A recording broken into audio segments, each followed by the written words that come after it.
Gago! Hello guys, pangalawa na natin itong survive sa hayop. Natuta namin kasi noon, chow-chow, nilunod ng aking Gago! days pa lang yung Gago!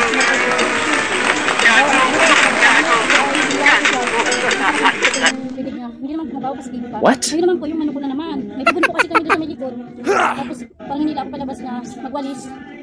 Ngayon, kinuha ko rin ako paraan, hindi na po nakapag-video at talaga.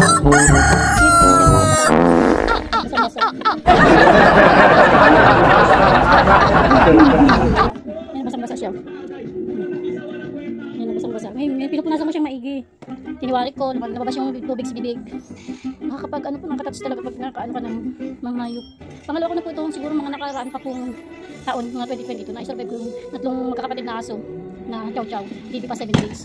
Dalawa kami nagtulong yung aking pamangkin.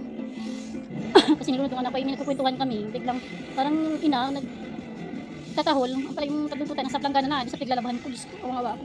Ngayon, ito namang manok, ngayon sinisinok siya guys. Ngayon sinisinok siya. Okay man na siya.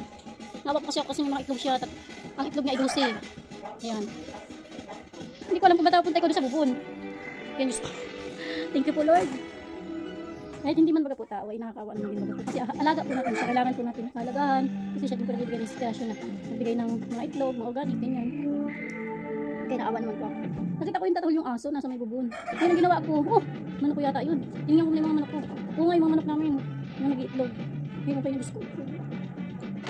Basa po siya. Pinupunasan ko siya ng damit ko. Basta napatiakot kasi paano yung itlog. Nagawin ko yung dalaga.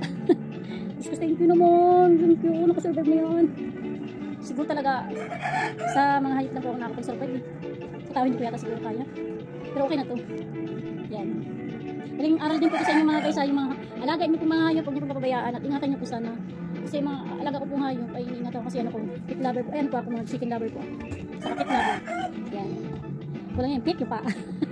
Diyos ko, kung nasagas ako, mauwi yung asawa ko eh. Ano na, patay na yung isa namin manok. Kailangan nyo lang ng lakas. Buti na lang yung aso ko eh matalino. Matawag siya ng ibubod.